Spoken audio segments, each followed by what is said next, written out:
Hello there. Here's a story about a boy who lived in a village a long time ago. His house was the last in a little row of houses just before you got to the big wood.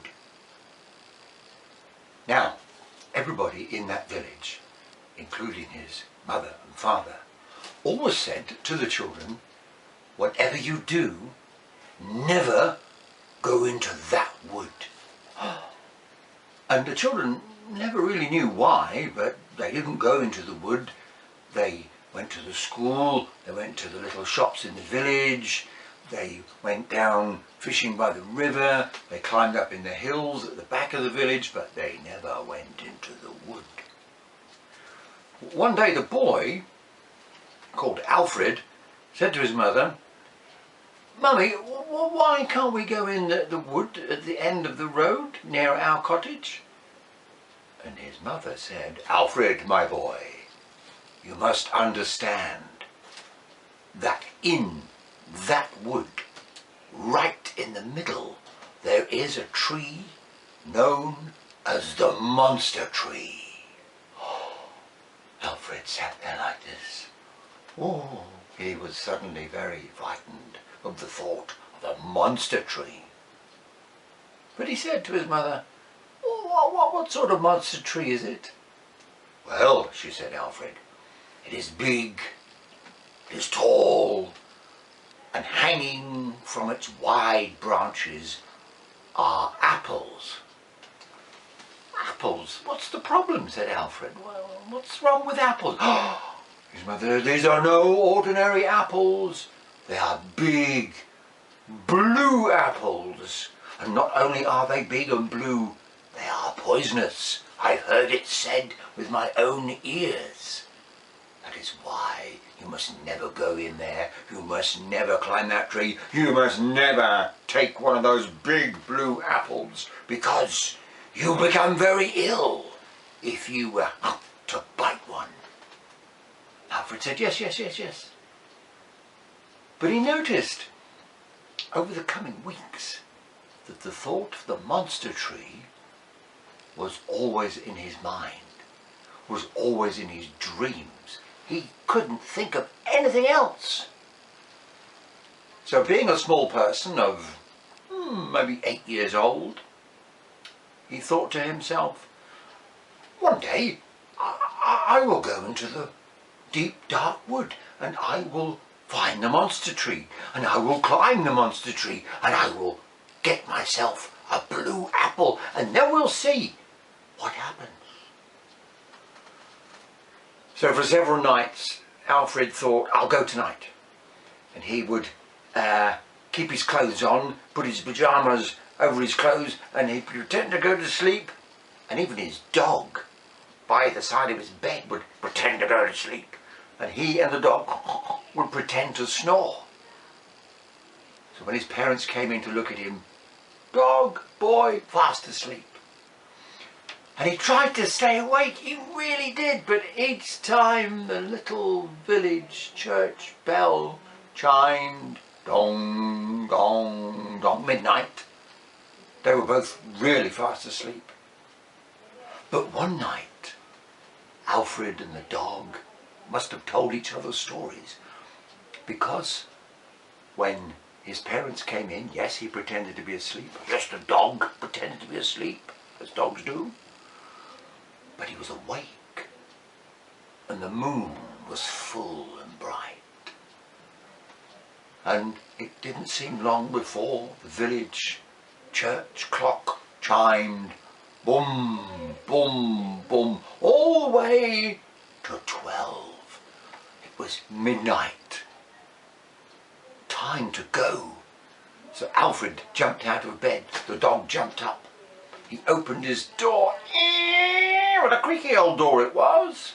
Went down the stairs. All the way to the bottom. And the dog went behind him. Went into the kitchen. Opened the back door. And it was night. But the moon was like a lamp in the sky. And he could see shadows of grey and white. And the dog was worried, and Alfred was worried. But he put on his little coat, he picked up his little bag, and he put on a little cap. And he and the dog left by the back gate, which creaked open and shut. And they looked to the right and they could see the village. They looked straight ahead and they could see the house opposite with one little candle in a window. And he looked to the left, and down there was the dark wood where the monster tree was. So Alfred and his dog began to march down the lane, feeling very brave. They kept going and felt a bit less brave, and by the time they got to the wood, oh, they were both frightened. The dog was trembling, Alfred was trembling, but he thought, no, I've come this far, I must carry on. And they went into the wood along the track, with big tall trees on either side of them, and the wind blew and the branches creaked, and strange things they could hear creeping around, and sometimes they could see the yellow eyes of maybe a fox or a stoat, and the hoot of an owl above them. And Alfred and his dog were very frightened, and he picked the dog up and held him close, and they kept on walking into the middle of the wood, when suddenly, in the middle of the wood, there was a big space. The grass was grey and white under the moonlight, but right there in the middle was this huge tree, and Alfred knew he was at the bottom of the monster tree. He thought, I must do it, otherwise I never will.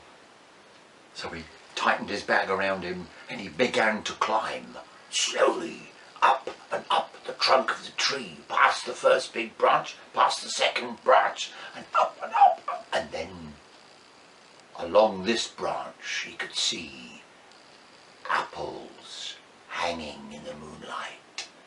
And they were grey and white. And he edged himself along the branch, hoping it wouldn't snap. And the dog was standing like this down below, ready to catch him if it did snap. And he found one apple, boom, plucked it, stuck it in his bag. Reached out, another apple, pluck, put it in his bag, and reached out to the last one, and the branch was starting to tip and creak, but he just got the apple in time. Put it in his bag and thought, oh, I've done it now. Oh, I'm going to be in such trouble. But he edged his way down the trunk. He checked, yes, 3 apples in his bag, and he turned round, and the dog turned round, and they walked out of the wood in the dark night. But at the edge of the wood, curiosity got the better of Alfred, and his hand reached into his bag, and he took out this apple, this white and grey moonlit apple, and took a bite. Oh, what was going to happen to him now? But it felt very nice. It tasted good. It was a crunchy apple. He thought, okay. Stuck it back in his bag and went all the way home. He and the dog through the back gate, in the kitchen door, shut it quietly, went in, hung his coat up, through the kitchen door, up the stairs, creak, creak, creak, creak, creak, creak, standing still on the landing.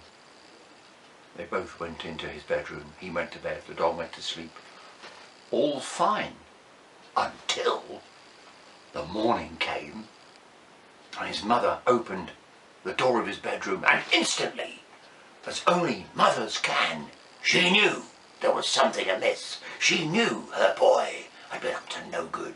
Even the dog looked guilty and tried to look the other way and cover his face with his big ears. Over breakfast, his mother could take it no more. She said, Alfred, what have you been up to? I know you and that dog have been doing bad things in the night. What have you been doing?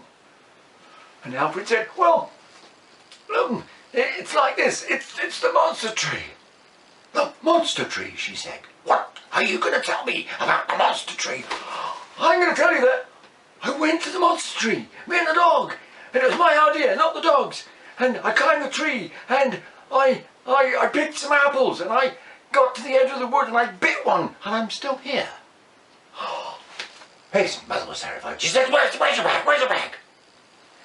And he said, I can't remember where I put the bag. She said, you didn't go to the monster tree. He said, yes. And then he found a kind of courage. He said, yes, I did go to the monster tree. Me and the dog. Look, I'll show you. And he was out of the kitchen before she could stop him. He was out of the back gate. He was in the lane, and he started to shout, everybody, everybody, I've been to the monster tree. I've eaten an apple, and I'm not dead. I'm not poisoned. Follow me. So Alfred and his dog, marching by his side, led the way into the wood, followed by his mother and neighbours from across the street and friends from round the corner, and the whole village got to the middle of the wood in the bright sunshine of that morning. There, true enough, was a large, tall tree, a big apple tree, with lots of big apples hanging off its branches. And Alfred said, look, up there, what do you see? Green and red apples. I've been there, I've eaten them. They're fine. They're not blue, they're not dangerous, they're not poisonous, I can tell you. And Alfred became known as the boy with the courage to climb the monster tree. And whenever we have monsters to deal with, let us think of Alfred and his dog, of course. Thank you.